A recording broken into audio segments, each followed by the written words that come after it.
E acho que hoje aqui a gente abordou muito tema para vocês que estão assistindo refletirem e pensar, poxa, o que eu estou fazendo da minha vida? Eu quero empreender mesmo? Eu quero ser CLT? Eu estou cuidando da minha família? Eu estou cuidando de mim?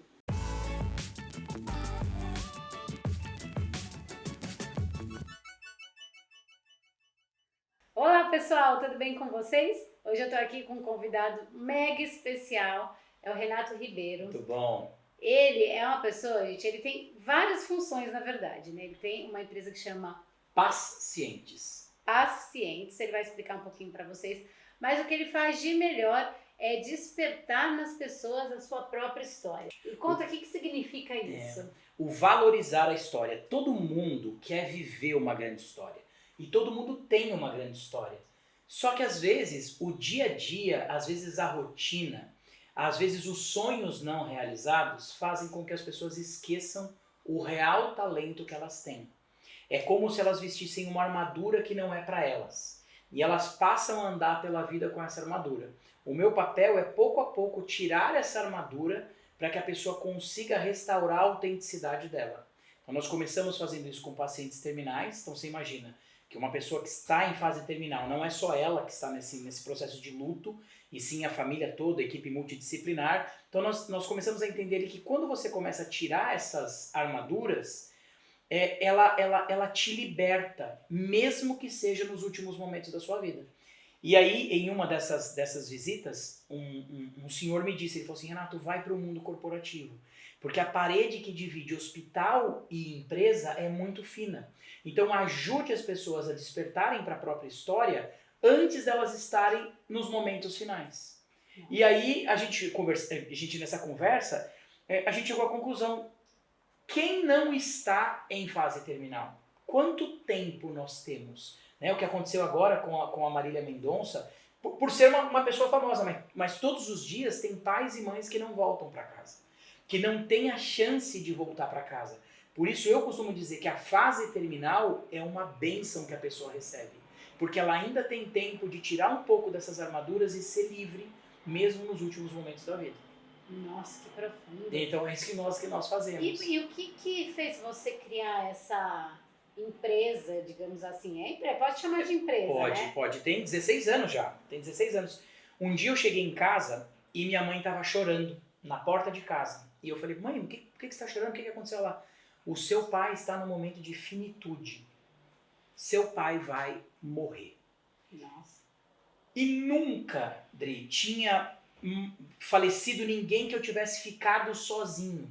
Sabe? Nunca tinha acontecido. Eu tinha 16 anos na época.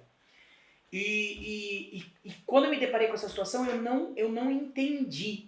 E por não entender, eu tive muito medo. E no meu caso, o medo fez com que eu me afastasse. Então a minha mãe chamava, Ricardo, chamava meu irmão, Gisele, vem ajudar quando eu precisava de ajuda pro meu pai, com coisa de oxigênio, ou para ajudá-lo a ir ao banheiro. Eu não conseguia ir. Mas não é porque eu não ia porque eu não amava o meu pai, eu não ia porque eu não sabia lidar com aquela situação. Na mesma época eu trabalhava como palhaço, eu estava começando a trabalhar como palhaço de 16 para 17 anos. E aí quando eu cheguei no hospital eu vi que as pessoas tinham o mesmo problema que eu. Elas não sabiam lidar com o medo de perder um ente querido. Então quando a gente tem medo, ou a gente ataca, reage, ou a gente foge. Então no meu caso eu escolhi inconscientemente fugir dessa situação. Chego no hospital como palhaço e percebo que as pessoas têm o mesmo problema. Elas não sabem se despedir, elas não sabem agradecer, elas não sabem o que significa a real gratidão pela história daquela pessoa, pelo que aquela pessoa viveu. E ali eu aprendi que a morte, ela acaba com a vida, mas ela não termina uma relação. E aí eu comecei a me interessar por isso, pela história das pessoas e pela relação que elas têm com a vida. E aí nós fomos para dentro do mundo corporativo levar essa mesma metodologia, que é ouvir o que as pessoas têm na história delas, ouvir o que as pessoas têm no coração. E a partir disso, tirar essa armadura que prende as pessoas de serem mais autênticas, que prendem as pessoas de não sentir mais. Esse foi o caso do meu pai. Quando a minha mãe faleceu, foi outro aprendizado. Porque eu percebi também que a morte ia terminar a vida dela, mas não iria terminar a relação. E eu lembro de uma cena que o médico falou, ele falou assim, ó, a sua mãe, o sangue não passou na artéria coronária, não bombeou o coração e sua mãe morreu. E ele falou assim, ó, e sua mãe, ela já tinha um problema no coração, já tinha um problema, né, no bombeamento do coração, que já não passava sangue nos vasos capilares, ela não sentia. Então se ela se cortasse, ela não sentia. E eu nunca mais esqueci isso. E quando eu fui para dentro do mundo corporativo, eu percebi que as pessoas tinham esse problema. Elas não sentem. Elas não percebem o que estão fazendo. E se você pergunta, tá tudo bem? Tá tudo bem. Mas ela não sente mais. Ela não se incomoda com as outras pessoas.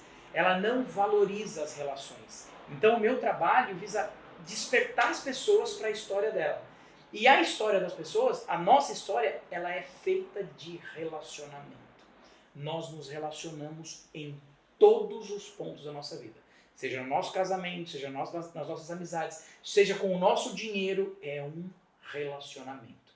Então o meu propósito é ajudar as pessoas a se desenvolverem nos seus relacionamentos através da educação, né, da educação corporativa. Então essas duas áreas que eu atuo. Nós estou falando mais que a mulher do Yakult, né? Não, mas tá maravilhoso. Tô falando pra caramba. Mas pra isso mesmo, a gente ama escutar essas histórias. É porque eu sou muito apaixonado pelo que eu faço.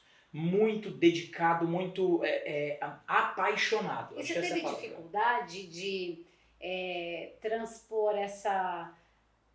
Você criou uma metodologia ou algum tipo de treinamento para que despertasse, por exemplo, um colaborador? E a pergunta, acho que eu queria fazer é assim, você teve dificuldade em tirar essa parte dos hospitais e da finitude da vida, que a pessoa já está ali reflexiva e ela já sabe que ela vai morrer, então ela, consequentemente, naturalmente, ela já está mais aberta para uma experiência dessa? Agora, quando você leva para uma corporação que as pessoas estão ali 24/7 pensando só em trabalhar, você teve dificuldade de implementar? A gente teve um fundamento que eu acho que é o que nos salva todos os dias, que nos livra de um método. Tá. Então não tem método. Tem e não tem. É que nós não chamamos de método, porque tudo acontece a partir do ouvir. Entendi. A partir do ouvir que as coisas acontecem. Isso eu tô te falando então, cada dentro... experiência é diferente? Sim, é isso eu tô te falando dentro do ambiente da área da saúde. Tá. A gente sempre trabalha com o que acontece. Uhum. Vou te dar um exemplo. Certa vez eu fui para os Estados Unidos fazer um treinamento lá e nós mostramos o nosso trabalho e ela falou assim, nossa, mas a gente não faz assim aqui. Eu falei, como vocês fazem? Ela falou assim, toda quarta-feira tem um grupo de música que toca aqui para os pacientes. Uhum. Então vem aqui um grupo de música e eles tocam as músicas aqui. Aí eu perguntei para ela, mas as pessoas gostam de música? Não sei. Mas as pessoas querem ouvir música? E ela não sabia responder. E ela falou assim, olha, a gente nunca perguntou. Nossa. Entende? Então o nosso trabalho não é trazer algo. Entendi. Não é oferecer algo para a pessoa. É propor algo para a pessoa a partir do que a gente escuta. Te dou um exemplo prático que acontece dentro das casas. Uma vez nós chegamos dentro de uma casa e ela falou assim, nossa, o marido já faleceu, ela já estava nesse momento de finitude, e nós perguntamos para ela, que música você ouvia no seu casamento? Ela falou assim, eu ouvia tal tipo de música. Aí o que a gente fez? Na época, faz muito tempo esse já. Nós gravamos um CD e ela ouvia esse CD todas as manhãs. Entende? Então não é eu querendo colocar música para ela, mas a partir do ouvir, nós desenvolvemos atividades para essas pessoas que estão em fase terminal. Para que eles possam relembrar a história deles. Entende? Então, eles conseguem se achar e ter alguma transformação de fato? Uau! Já aconteceu tudo que você pode imaginar. Conta uma experiência que te marcou. Uma vez nós chegamos na casa de uma pessoa, Dona Zulmira, o nome dela. Só que na verdade o nome dela é Dona Odila, mas ela gostava de ser chamada de Dona Zulmira. Então por mais carinho que eu chamasse ela de Dona Odila, ela queria ser chamada de Dona Zulmira. Então nós chegamos na casa da Dona Zulmira, a Mônica Policastro, a psicóloga que me ajudou a desenvolver esse trabalho, ela viu que ela tinha uma boneca na mão, que a Dona Zulmira tinha uma boneca na mão com um cabelo roxo. E ela estava com essa boneca na mão. E o Alzheimer é uma doença que você perde a memória presente para perder, e vai perdendo pouco a pouco. Então você esquece que foi ao banheiro, você esquece que tomou banho, você esquece que comeu, você vai esquecendo até que você esquece que ali é a sua casa, você esquece que essa é a sua família, você esquece que você é adulto. E a pessoa, né, volta a ser uma criança. No caso da dona Zulmira, eu não sou médico, nem estou fazendo nenhuma avaliação dela. Mas a gente olhando aquilo ali, a Mônica, né, fez na época, falou assim, olha, ela tem uma ligação muito forte com essa boneca.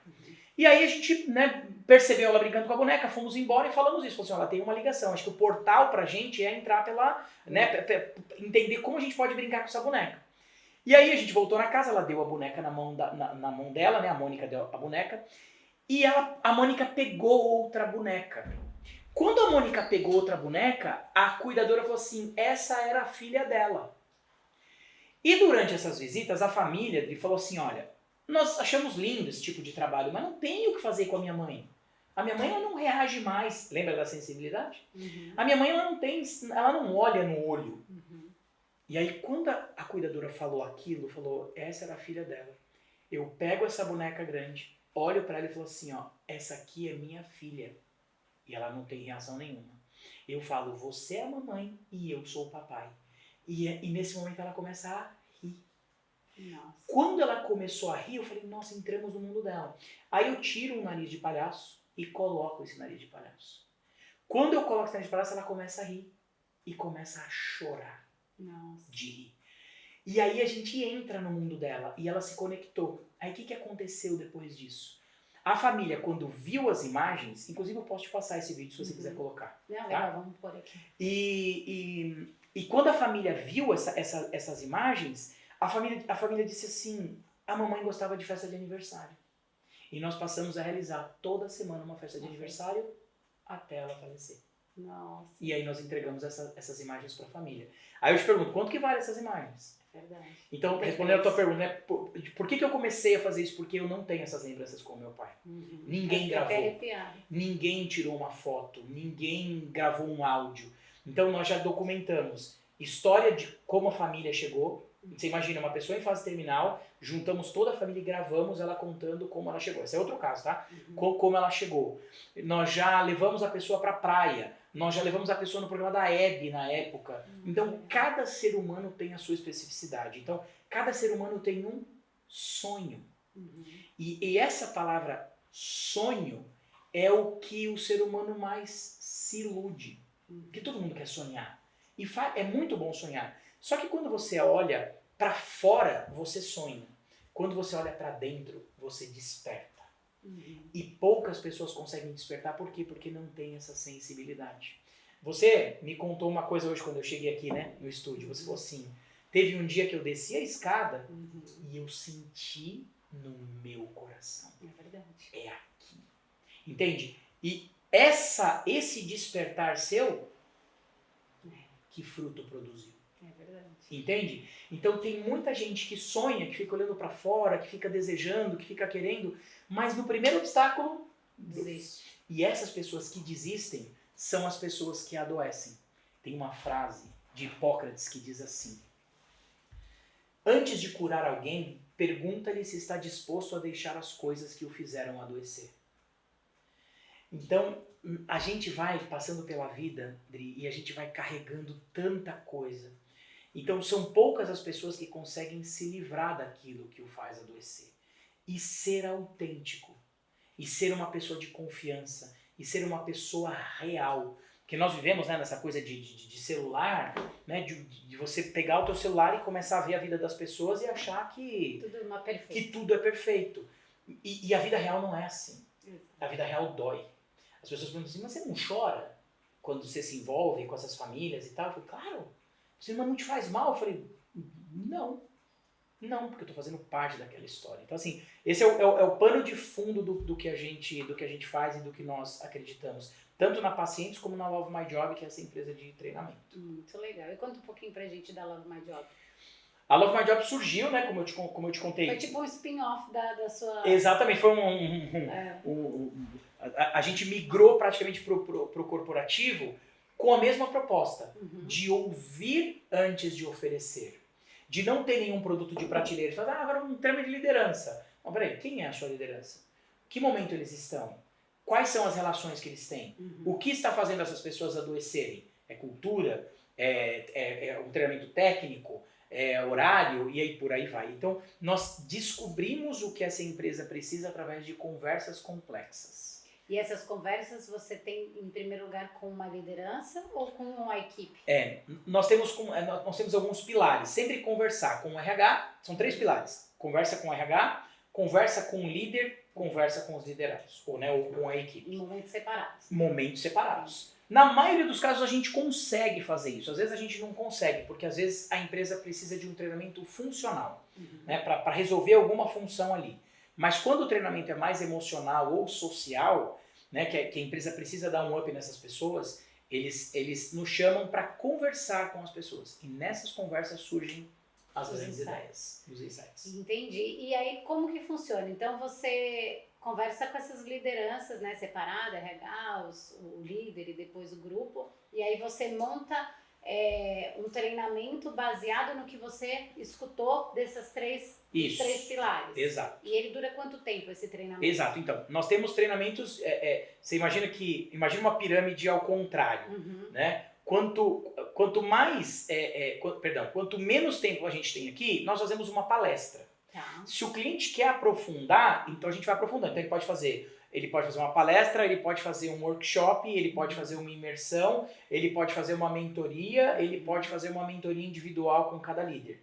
Então depende da necessidade do cliente, a gente vai afunilando. Entendi. Então a gente nunca tem às vezes o cliente fala assim, mas eu quero uma palestra. Dessa palestra surgem outras oportunidades de aprendizagem. Entendi. E você consegue mensurar o nível de transformação que tem e o impacto que gera seus treinamentos nesses colaboradores, por exemplo? Em alguns casos, Dri, é possível criar indicadores. Mas a aprendizagem é um processo muito complexo. Não é algo que acontece da noite para o dia.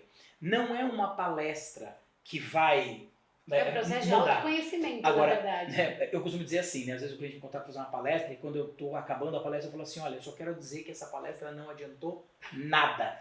Agora, o que você faz entre essa palestra e a nossa próxima palestra é o que vai fazer a diferença. O êxito do negócio. Então, em alguns casos é possível criar indicadores. Te dou um exemplo. Nós fizemos um treinamento para a KPMG que foi um treinamento para trabalhar as new capabilities. Então eles queriam trabalhar capacidades específicas nos seus colaboradores, liderança e liderados. Então o que a gente fez? Ao invés de levar essas pessoas para um hotel, colocar um PowerPoint e falar os pontos que a liderança precisa desenvolver, nós levamos eles para aplicar essas new capabilities. Então eles reformaram um abrigo.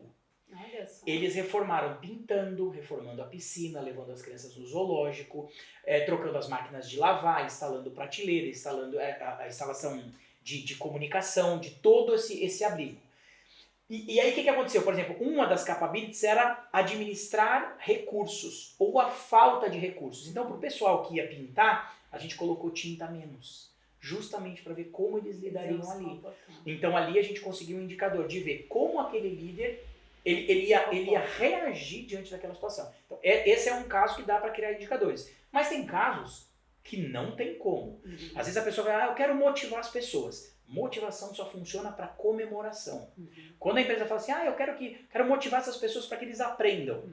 Impossível. Na verdade, você guia essas pessoas para um autoconhecimento, né? Sim. Esses colaboradores. E você acha que você guiando eles faz diferença na vida deles no sentido de que, puxa, agora eu estou mais motivado, eu vou ter um sentimento de dono, ajudar a empresa a vestir a camisa. Isso de fato acontece? Ou é uma coisa que o colaborador ele fica incentivado ali, impactado durante as primeiras semanas? Porque tem até um estudo que fala, né, que quando você participa de um treinamento ou uma mentoria, a curva de aprendizado é assim, mas se você deixa de treinar ou deixa de revisar e estudar, a curva vai diminuindo até que você volta no mesmo local onde você estava antes, né? Exato. Então, isso acontece? Acontece. Só que o que eu acredito?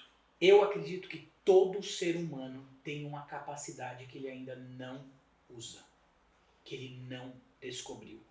Você conhece Vygotsky, eu sou apaixonado, e quando eu estudei a zona de desenvolvimento proximal, eu falei, eu vou usar isso dentro do mundo corporativo. Por quê? Toda pessoa tem um saber real. algo que ela acha que domina ou que ela domina.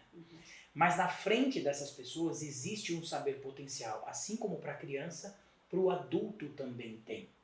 O que faz esse saber potencial chegar nessa pessoa? É o desejo. O desejo de aprender, o desejo de estar junto. E o que faz esse saber real chegar para a pessoa é a interação. Então o nosso treinamento ele é recheado de desejo e interação. Ele quer participar e ele deseja interagir.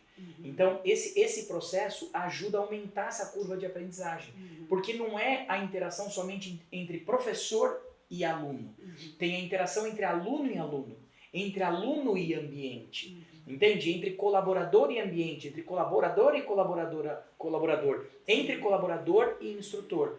Então, eu acredito que quando a pessoa participa de uma palestra, e tem um estudo que fala isso, né? 5% a pessoa retém. Exato. Agora, quando ela ensina outros, quando ela pode dar a opinião dela, isso aumenta em mais de 50%. Exatamente. Quando ela passa, né, o que ela aprendeu para as outras pessoas, aumenta muito. Acho que chega a 80%, se eu não me engano.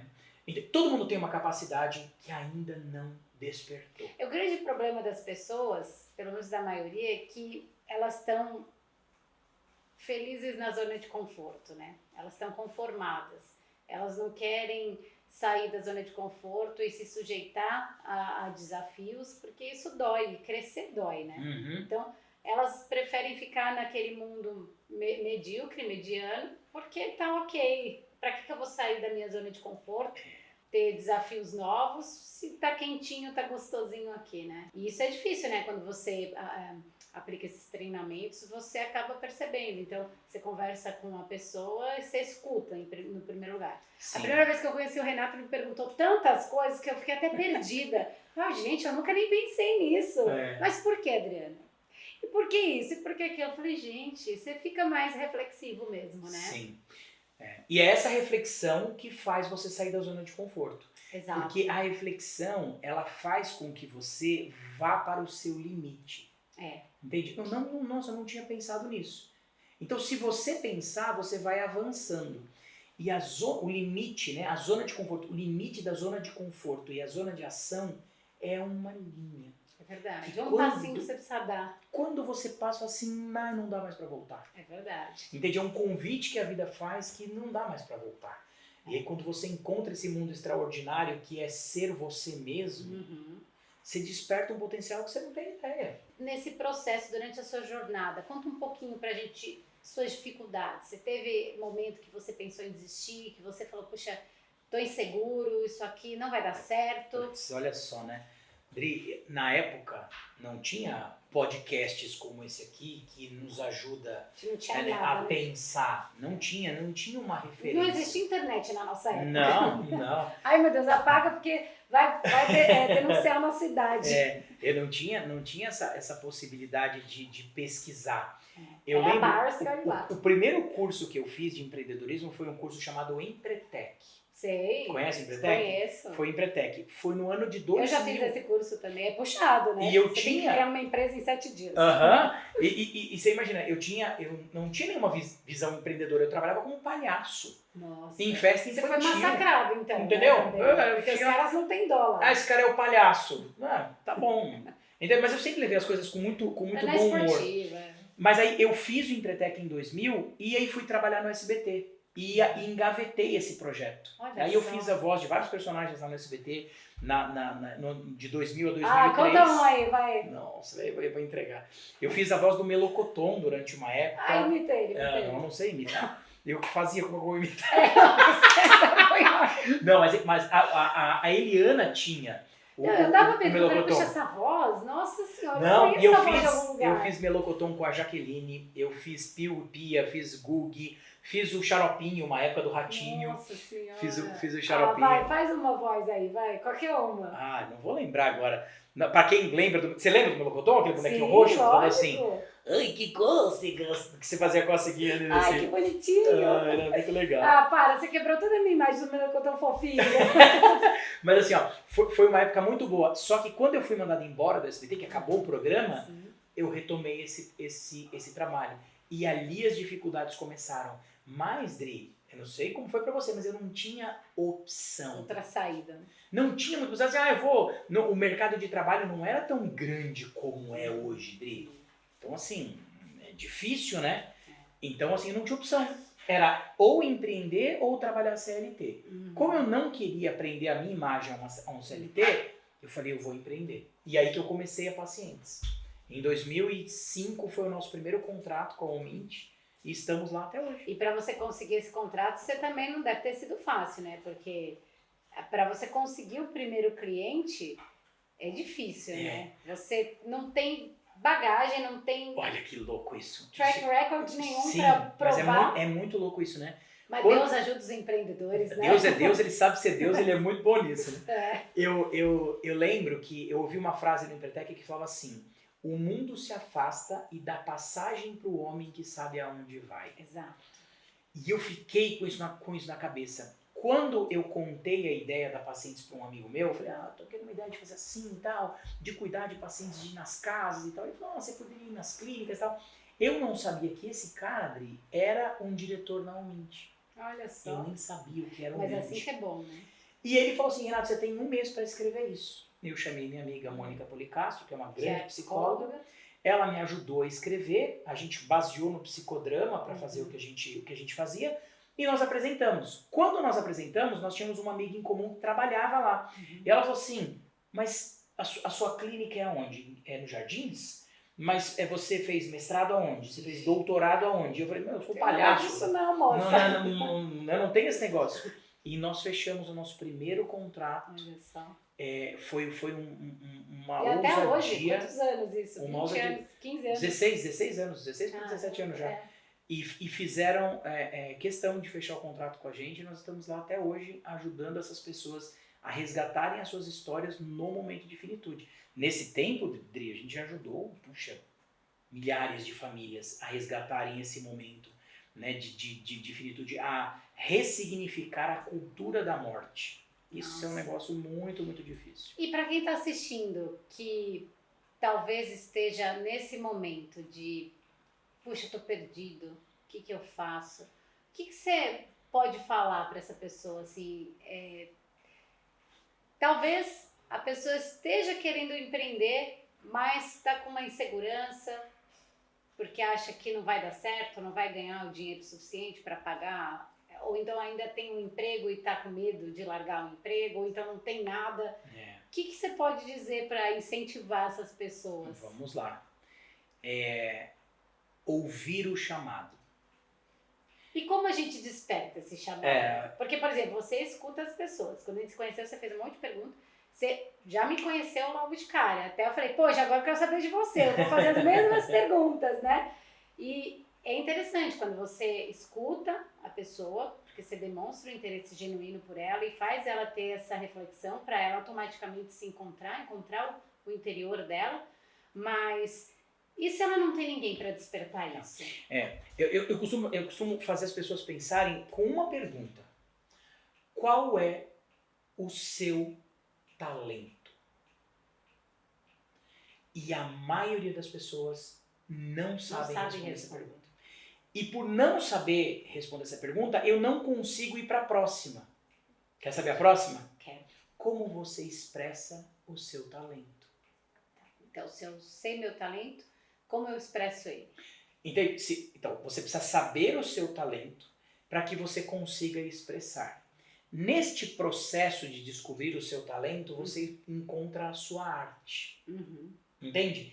Quando você encontra a sua arte, você automaticamente começa a expressar o seu talento.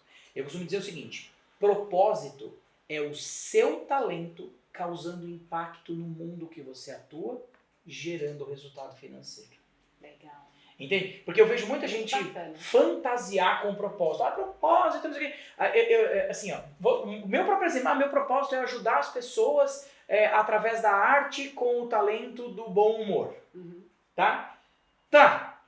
Muito lindo.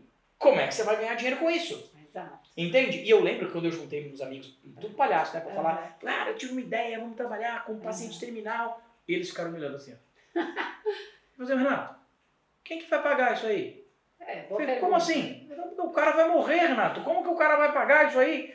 E você vê, né? E todo mundo saiu. Foi ótimo. E eu recomecei o negócio e você vê, hoje o meu propósito não é ganhar dinheiro, mas a Pacientes é uma empresa que ela gera receita para pagar os colaboradores. Sim. Eu não ganho dinheiro ali, mas ela gera receita. E o pessoal deve estar curioso, como é que você ganha dinheiro então, Renato? Então, eu tenho a empresa Love My Job, que faz treinamentos, eu tenho um programa de mentorias para grandes executivos e eu tenho um programa de storytelling que ajuda as pessoas a organizarem a história. Tudo que é relacionado a desenvolvimento pessoal, a gente está envolvido de alguma maneira. Muito interessante. E sempre tem um monte de gente querendo, né, buscar.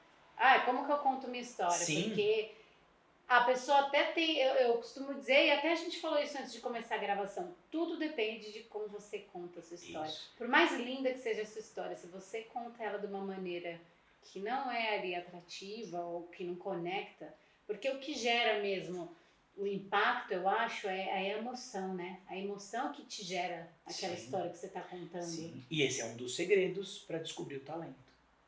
Porque é na sua história que você despertou o seu talento. E esqueceu. Contando minha história. Quando a gente resgata a nossa história, a gente começa a perceber que, puxa, naquela época eu era tão feliz, eu nem tinha dinheiro. Puxa, naquela época eu me conectava tão fácil Mas com as isso pessoas. não é comum do ser humano? Eu tô lendo um livro que é... depois eu vou até te passar, que eu até postei esses dias o livro que eu tava lendo, para você se tornar um super-humano. Uma coisa assim, de um médico que ele trabalha com física quântica e umas coisas, é bem interessante, e ele fala que a força do seu pensamento e as coisas que você... Tudo que você pensa reflete no teu corpo, né? E ele fala exatamente isso, de... Puxa, se eu tô pensando, isso pode se tornar uma realidade. Então, tudo que eu penso, eu atraio. Então, é muito interessante isso, né? Lembra que eu falei que a frase de Hipócrates, que antes de curar alguém, pergunta se está disposto a deixar as coisas que o fizeram adoecer. Às vezes, pessoas que são muito negativas são pessoas que elas... Não quero falar nada de ciência aqui, nem de medicina, mas elas vibram algo negativo. Estranho, né? Eu chamo de frequência, Não de tá em energia. consonância com o universo. Energia. Né? Nós estávamos num evento que tinha lá, sei lá, 100 pessoas. É verdade. A gente conheceu um monte de gente ali. Mas a nossa frequência, por algum motivo, que a gente não sabe, nos conecta. Entende? Para mim, isso é frequência. Então, em qual frequência as pessoas estão? De tudo que a gente está falando aqui, né? A pessoa está assistindo, falando, puxa, falou de talento, falou, mas eu não sei meu talento. Falou de propósito, mas eu também não tenho, ainda não ganho dinheiro. Ou ganho dinheiro, mas não estou feliz. Então, é uma frequência. Entende? A emoção, ela não depende do acontecimento em si, e sim do valor que nós damos àquilo. Verdade. Tem gente que perde um ente querido e fica bem e entende aquilo. E tem gente que perde um ente querido e... Tem gente que está morrendo e está melhor do que quem está ficando. É verdade. O Doutores da Alegria, no Wellington, o fundador dos Doutores da Alegria, no começo da Pacientes, eu conversei muito com ele, eu pedi muita ajuda para ele, ele foi um querido, cara. Ele me ajudou muito, ele contou uma história, ele falou assim, Renato, teve uma vez, no quarto, que o médico começou a discutir com a família, não sei o que, meu filho não pode deixar morrer e tal. Aí a criança levantou e falou assim, desculpa, só queria dar minha opinião, eu que vou morrer, queria dar só minha opinião do que eu penso a respeito disso. Olha isso. Nossa. Então, olha o nível de maturidade emocional que às vezes uma criança tem mais do que a gente. Então, se você vai num estádio de futebol e um time faz o gol, o outro time está com raiva, ele está experimentando várias emoções. Mas não depende do acontecimento em si. Foi gol para um, né, tomou o gol para outro. Mas é o valor que nós damos àquilo. Então, começar a entender, cara, em que frequência eu tô? Tudo só dá errado? O que sai da sua boca? Com quem você convive? Em que frequência você está? Entende? E muitas vezes a gente não tem controle sobre isso. Mas quando a gente começa a desenvolver uma certa capacidade de ter uma percepção emocional, você começa a entender, pera um pouquinho, essa pessoa, ela tem uma energia diferente. Entende? São frequências diferentes. É muito louco, né? Porque realmente eu acredito muito nisso. E assim, o que você falou faz muito sentido, que é a maneira como você reage aos acontecimentos, né? Isso. Assim, bate o carro, você pode escolher ficar puto da vida, muito bravo, Aham. xingar, e você pode falar, puxa, ninguém se machucou, tá tudo bem, vou acionar o seguro e ok. Então, a maneira que o acontecimento em si, ele não tem tanta importância. É Assim, o valor que você é o dá. valor que você dá, a isso. importância que você dá, que vai determinar como que vai ser o teu dia, a tua saúde, tua vida, né? Exato. Porque Exato. é muito louco isso. E a partir do momento que você se autoconhece e começa a estudar essas coisas, você vê que as coisas vão se conectando. A gente vive meio que numa colmeia, né? Porque as coisas se conectam. Você fala, puxa, eu conheço fulano que conhece ciclano e a gente já fez negócio junto, ou ele é meu amigo. São coisas que a gente tá falando disso porque, assim, hoje eu tenho sucesso, eu tenho dinheiro, eu tenho saúde, mas nada acontece por acaso. Você tem que, primeiro, aquilo que você falou, ter ação, ter um propósito. Então eu tenho um objetivo. Qual é o seu objetivo? Se a pessoa não sabe, ela pode ir para qualquer lugar, que qualquer lugar tá bom. Primeiro, escolher meu objetivo. Segundo, o que eu tenho que fazer para chegar nesse objetivo? Então dá aquele passinho que vai te tirar da zona de conforto para poder executar e correr atrás do seu objetivo. E o terceiro que eu acho muito importante, que é o autoconhecimento. Se você não se conhece, como é que você vai transportar para as outras pessoas se você não sabe o que te faz feliz, se você não tem segurança, se você não sabe quem você é, para que você quer impactar a vida das outras pessoas, né? E os negócios que a gente faz hoje e o dinheiro que a gente ganha não vai valer nada você 7 palmos debaixo da terra. Então, o que você precisa entender? Primeiro se conhecer para deixar entender que impacto que você quer gerar nas outras pessoas e o legado que você quer deixar. Porque é isso que no final do dia vai te importar, né? Isso que no final do dia vai fazer a diferença de uma pessoa lembrar de você com carinho e falar, puxa, fulano me ajudou tanto, eu tenho um carinho por essa pessoa por causa disso e disso e disso. Sim. É muito interessante isso, né? E acho que tem a ver também com o que você faz, né? E você consegue monetizar isso, porque não tem vergonha nenhuma em ganhar dinheiro realizando um propósito teu, né? E uma coisa que é pro bem das outras pessoas. Sim. Não é pecado você ganhar em cima disso. Você tá fazendo um trabalho. Não tem problema nenhum. Todo trabalho tem valor, né? Sim, não tem problema nenhum nisso. Acho que todo mundo, como a gente falou no começo, né, todo mundo quer viver uma grande história. Mas quando vem os obstáculos, é que você vai ver se você quer mesmo isso aí. Exato. Entendeu? Vai te testar, vai falar, puxa, E hoje é mais fácil desistir. Entende? Verdade. Hoje é mais fácil é muito fácil você mudar o caminho, entendeu? Você mudar a rota. Tem muitas opções, né? Tem um livro do Aristóteles chamado Poética. E nesse livro ele expressa, ele documenta como a arte deve ser expressada. Então ali ele trata da tragédia e trata da comédia. Só que a comédia não acharam todos os escritos dele, então eles falaram mais da tragédia. Mas ele fala ali uma coisa muito interessante, que é o seguinte: todo ser humano deseja algo, seja objetivo, seja meta, seja sonho. Deseja. Então tudo começa no desejo. Perfeito. E aí tem uma psicóloga, psicopedagoga, a Rose, que trabalhou com a gente, ela fala assim: Renato, a aprendizagem é da ordem do desejo. E é o desejo que mobiliza tudo. Então, se você não tem um desejo, você não descobre o talento. Napoleão Hill fala isso também, né? Um desejo ardente. Desejo ardente, não entende? Então precisa ter desejo. Então, o que é o desejo? É você querer. Aí, aquela frase, querer é poder? Depende. Por quê? Porque Aristóteles fala o seguinte: você pode ter a intenção, que é o desejo, que é o querer. Só que você vai encontrar o obstáculo. Exato. E quando você encontra o obstáculo, você encontra o que você realmente precisa desejar, não, fazer. Ah, tá. Porque você desejar, entendeu? você já sabe o que é. Desejar é muito fácil. Só que se você tá disposto a fazer ou não... Eu vou te falar, eu tô com 46 anos. Eu engordei nessa pandemia, eu acho que uns 10 quilos. Aí eu falei assim... Mas tá tão magrinho? Não tô então respirando. Você é raquítico. Eu não tô respirando.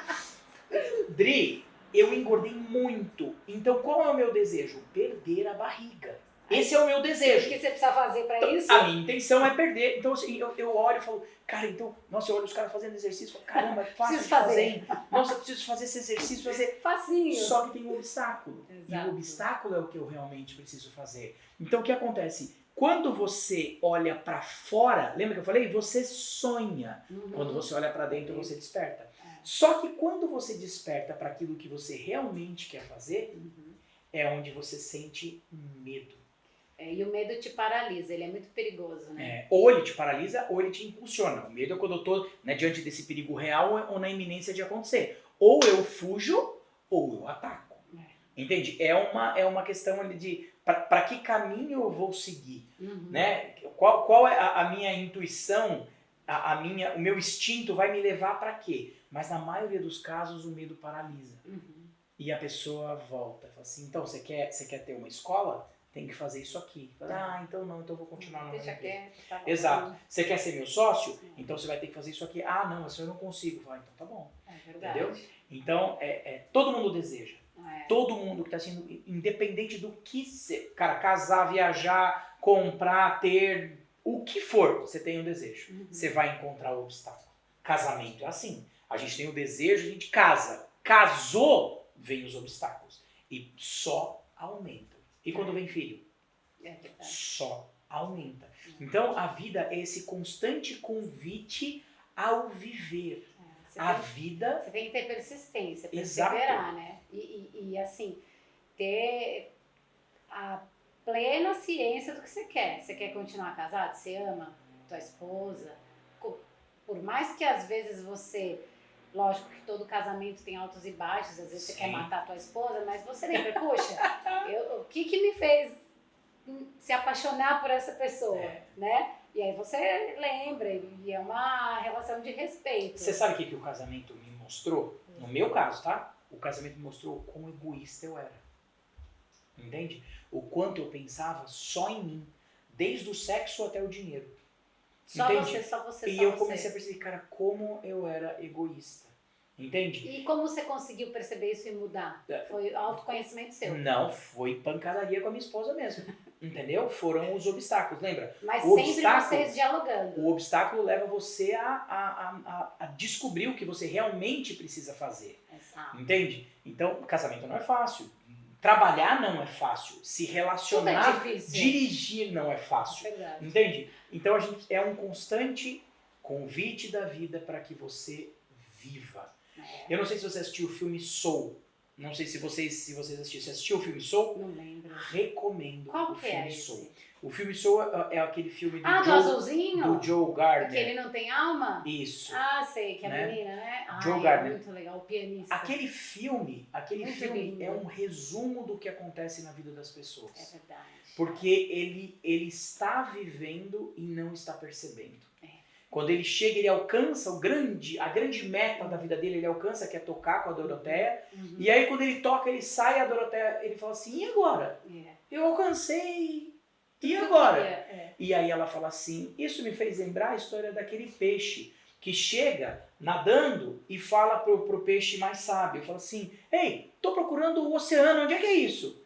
E ele fala assim, você já tá nele. Ele fala assim, não, isso aqui é só o mar. É verdade. Entende? Então todos nós já estamos vivendo uma grande história. Só que a sociedade, a cultura coloca na nossa mente que a gente precisa se preparar sempre para algo. Então eu me preparo para algo. Eu nunca estou pronto para algo. Eu acho a motivação, ela ao mesmo tempo que ela pode te ajudar, a motivação pode também te desanimar. Quando as empresas, como eu contei nas empresas, dizem, a gente quer fazer uma palestra motivacional e tal. Para mim, a motivação é para comemoração de algo. Mas para a vida, nós precisamos de educação. E a educação é o que nós menos temos aqui no Brasil. Infelizmente. Entende? Eu fui para a Europa agora, né? Fui participar de um congresso lá. E aí meu amigo, que é brasileiro, que mora lá, falou assim, Renato, o problema do Brasil não é o governo, são as pessoas. Ele falou assim, se você esquecer o seu celular aqui, ninguém vai mexer.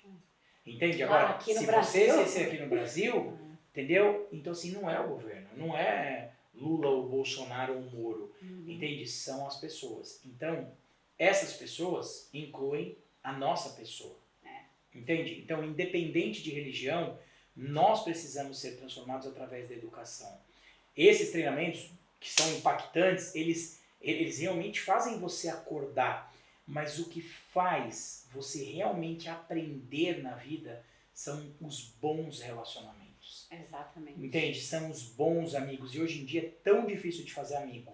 Né? Ai, dá preguiça. Ou de ter pessoas que você confia. Eu lembro esses dias que minha moto quebrou e eu chamei você e falei assim, tem alguém na escola, caiu minha placa da minha moto. Né? A gente nem tem tanto convívio. Não, eu fiquei desesperada, que eu só vi depois a mensagem. Daí eu acabei parei numa banca e coloquei Durex. Mas é a conexão que a gente... Exato. É bizarro, porque não tem explicação. Você tem saber pessoa que pode você conhece, contar.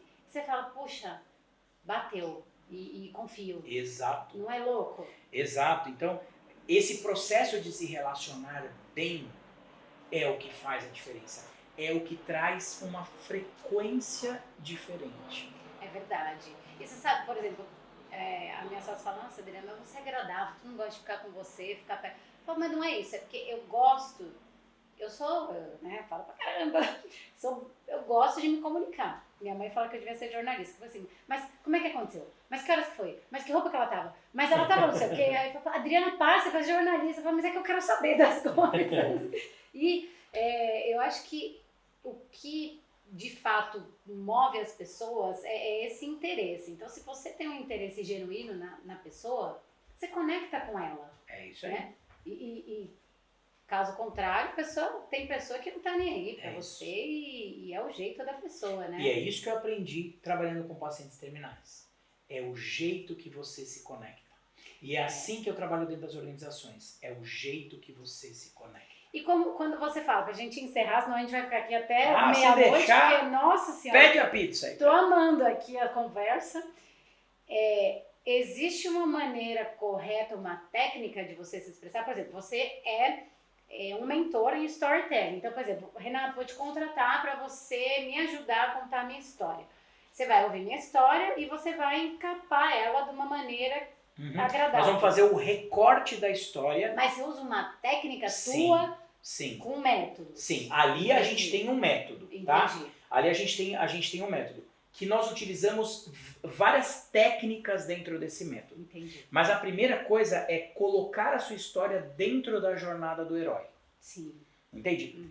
Lembra? Eu falei, todo mundo tem uma grande história, mas às vezes não sabe contar, ou às vezes não sabe valorizar. Então nós vamos encontrar ali quem são. Por exemplo, você contou aqui alguns mentores. Entende? A sua avó, você contou mentores, a sua sócia. São sempre pessoas que te levam para um caminho extraordinário.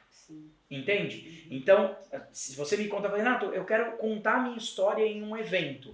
Então, primeira coisa que eu vou descobrir, ok, quem foram seus mentores? O que eles te ensinaram? Que legal. Porque o que eles te ensinaram foi exatamente o talento que você desenvolveu. Entende? A capacidade de comunicação, por exemplo, que você tem. Só que você não foi pro jornalismo. Entendeu? Você foi pro direito. Então você pegou o talento que você tem de curiosidade, de comunicação, de facilidade de ouvir e canalizou isso para o direito. E hoje, depois de um tempo, você consegue usar isso para o que você quiser. Exato. Até porque o direito, você tem que ter uma boa oratória, uma capacidade de se comunicar. Até senão você, né, pode fazer uma defesa e uma escrita muito boa. Eu sempre gostei de ler e tal. Mas, puxa, muito interessante. Eu nunca tinha pensado no que você falou agora dos mentores. Isso. Então, a primeira coisa que você vai saber quem são... Eu nem sei quem foram, porque foram tantos. É difícil de você falar, eu aprendi muito com uma pessoa X ou Y, porque muitas pessoas impactam a sua vida, né? Sim, de uma maneira positiva Todos nós temos muitos mentores. Temos também os vilões da história. Entende? Quem foram esses vilões? O que eles tiraram de você? Como eles te sequestraram, entendeu? Nossa, e nesse processo, quando você faz para um cliente É um processo sensível, o cliente fica Muito, emotivo, porque sei lá, eu acho que eu ia chorar horrores se eu fizesse. Aliás, eu vou te contratar, você sabe, né? Muito Aí bom. você vai me fazer chorar? Quero ver isso aí. Depois a gente vai criar um reality show do Renato me mentorando. Você sabe que é muito interessante. Que coisa, né? As pessoas, a gente esquece. O que o tempo dilui, as histórias condensam. Gente, então, olha só. quando você lembra de uma história, você condensa uma energia, uma frequência ali. A emoção vem à tona, né? Exato, de lembrar, falar, puxa, naquele dia, nossa, você nem lembrava, entendeu? Nossa, então foi por isso que eu vim pra... Caraca! Ai, que louco Entende? isso. E aí, quando você vai falar em público, você não tá mais preocupado se você vai falar né ou se vai te dar branco. Porque você tá tão seguro daquela emoção que é de verdade, que é real pra você, que você não precisa se preocupar. Nem se alguém vai estar com cara feia na plateia. Isso acontece muito, né? Você vai fazer uma palestra e as pessoas estão de cara feia. Então, você resgatar a sua própria história, a sua autenticidade.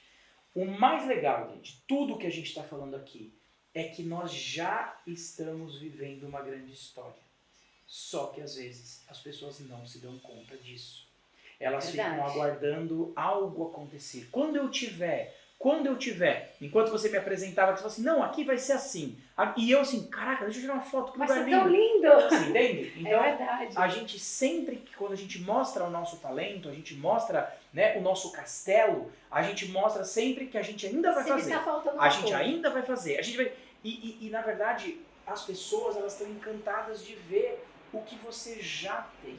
É verdade. Isso. Entende? Se você vai fazer mais, se você vai ter mais, puxa, que legal, mas o que você já tem é tão incrível.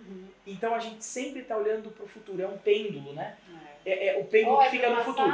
Aí vai pro futuro. Se eu tivesse. Se eu fizer. Se eu for. E aí passa pelo presente assim, ó. E vai lá mas se eu tivesse feito. Porque eu não fiz, porque eu não investi, porque não... E a pandemia, a morte, as situações estressantes, os convites da vida fazem o pêndulo parar no presente. E quando para no presente, você fala assim, o que eu estou fazendo? É verdade, a pandemia acentuou muito esse sentimento de reflexão, né? Exato. E esse livro que eu estava te falando do médico, ele fala exatamente isso, que as pessoas, ou elas vivem no passado e elas ficam presas àquela emoção do passado e não conseguem se curar, e seja de doença ou de emoções, ou no futuro. E os exercícios que ele coloca, ele propõe lá de meditação, é para que você tente fechar os olhos e se conectar com o seu presente agora. E ainda assim é muito difícil, porque você tá ali pensando, podia estar fazendo outra coisa e tá inquieto. É um exercício. E é super difícil. Eu mesmo, imagina eu tentando meditar. Eu fico assim, eu tenho que esvaziar a mente. Só que passa 5 minutos eu já fico, pra mim é muito difícil, mas eu tento e eu sei que eu vou conseguir um dia, porque é o que a gente falou.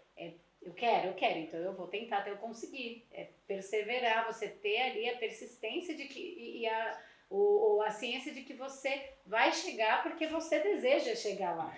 O obstáculo eu fico fora de foco, mas eu tento ultrapassar esse obstáculo e me concentrar. É muito difícil. E por que a gente está falando tudo isso? Porque assim, é um canal de empreendedorismo, de direito, mas, gente, a vida... ela é muito mais do que empreender, do que você saber a legislação ou saber como contar uma boa história. A vida é um conjunto de situações muito mais complexo do que isso. E acho que hoje aqui a gente abordou muito tema para vocês que estão assistindo refletirem e pensar, poxa, o que eu estou fazendo da minha vida? Eu quero empreender mesmo? Eu quero ser CLT? Eu estou cuidando da minha família? Eu estou cuidando de mim? Então, acho que foi um tema diferente. Que legal. Com um convidado maravilhoso que vai ser meu mentor também, tá registrado. A maior honra. E foi muito legal. Agora eu queria só te fazer a última pergunta pra gente encerrar. Se você pudesse encontrar o Renato de 10 anos atrás, o que você falaria pra ele? Que recado você daria pra ele? Puxa, eu falaria pra ele, continua. Né? Continua. Não olha pro lado. Não olha para o lado, principalmente para quem desanima, né? Não olha para o lado. Tem uma frase do Joseph Campbell que diz assim, na caverna onde você tem medo de entrar, está o tesouro que você tanto busca. Depois que eu comecei a trabalhar com pacientes terminais, eu não tenho mais medo de entrar na caverna. E isso faz mais de 10 anos. Então, 10 anos atrás, a minha filha estava nascendo. Entende? Então, continua. A vida é um eterno processo de aprendizagem. Você sempre convidado a aprender. Eu parei de olhar um pouquinho tanto para o futuro. Eu ainda olho para o futuro. Mas eu parei de olhar tanto para o futuro, não fico mais me preocupando tanto com o passado e falo o que eu preciso fazer hoje para transformar a vida de alguém. O que eu posso fazer hoje para transformar a vida dos meus filhos? O que eu posso fazer hoje para transformar a minha vida? Antes de vir para cá, eu falei para minha esposa, falei assim, Fabiane, nós estamos vivendo uma grande história. Não perca a sua sensibilidade, porque as crianças, 2 filhos, eles são terríveis. Ter filho, gente, olha, não vou falar, senão ninguém vai querer ter filho mais, mas é muito bom, ter filho é uma relaxa. delícia, mas nossa, é tão gostoso, coração batendo fora do peito. E agora, né, eu costumo dizer que filho é um pedaço seu com vontade própria, sem nenhum aperfeiçoamento. Boa. Então, os 2 em casa, ele é pedaço meu e da Fabiane, e nós somos terríveis. E eles pegam fogo. A Ana Laura tem 10 anos e o João Pedro tem 6. E a Fabiane estava nervosa com eles lá, e eles gastaram toda a pasta de dente no banho. Ai, meu Deus. Espalharam para dentro, pegaram o creme do rosto dela. Eu falei assim, Fabiane... Sofia é uma santa perto deles, hein? Nossa, os meus filhos, olha, é uma delícia, cara. Eu me divirto. Ontem a Né? Ana Laura entrou e eu dei um susto nela, ela deixou o leite cair no chão. Enfim, ficou brava, nem sempre é só alegria. Você é mais criança que ela também. Mas eu me divirto. Mas é um processo, né? É um processo de perdão, é um processo de agradecimento, é um processo de percepção. É verdade. Acho que independente da sua profissão, você precisa perceber o que você alcança, você precisa perceber quem está ao seu redor, quem está se ajudando. A gente precisa aprender a conectar com gente do bem e desconectar com pessoas que são. Eu falei isso numa outra entrevista, assim, que o não é libertador. Aprenda a dizer não sem ter dó. Se aquilo não te faz bem, você não se sente confortável, corta da tua vida. Aquele amigo tóxico que sempre que você encontra ele tem alguma coisa que te deixa pra baixo, corta essa amizade. Aquele parente que toda vez que você vai fica, corta. Te pedem um favor, não posso. Liberta, né? É difícil. Mas a gente aprende, depois a gente não consegue mais parar também. Lembrei da frase do Einstein, que é um aforismo, mas que fala, né, que é a maior definição de insanidade.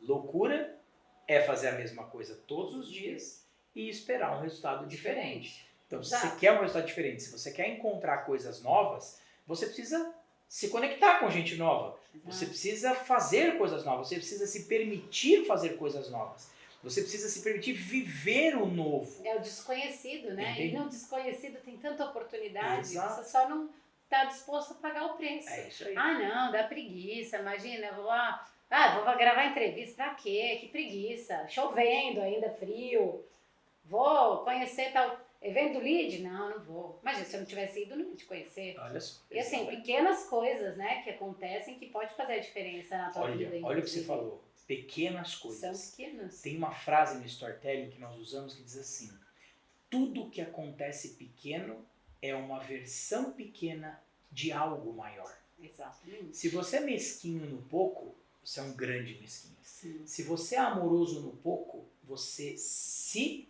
deixar, você vai ser uma pessoa muito amorosa.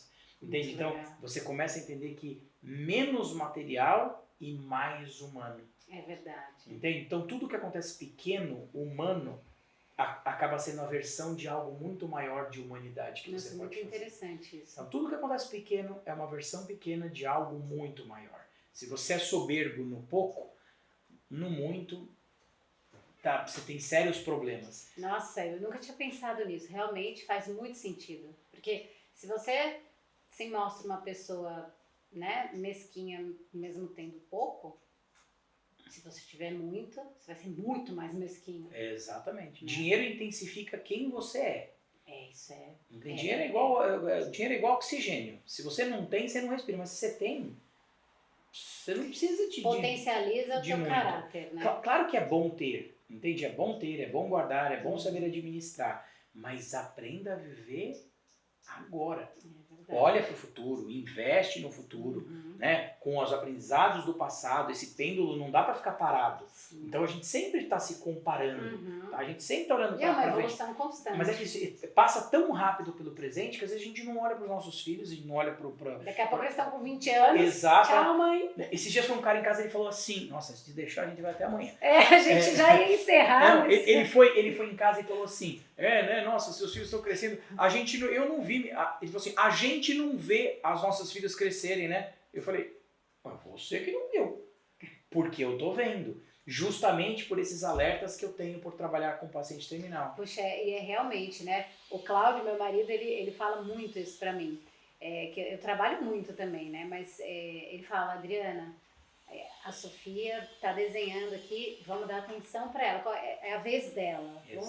Por quê? Porque daqui a pouco ela cresce e a gente não viu e aí acabou, né? Exato. E a gente aprende muito com eles também. Recuperar a sensibilidade. É verdade. Sentir, às vezes, o olhar do filho, o olhar do marido, o olhar da esposa. Sentir a frequência. Tem dias que minha esposa não está bem. E como você vai convivendo com a pessoa, você percebe.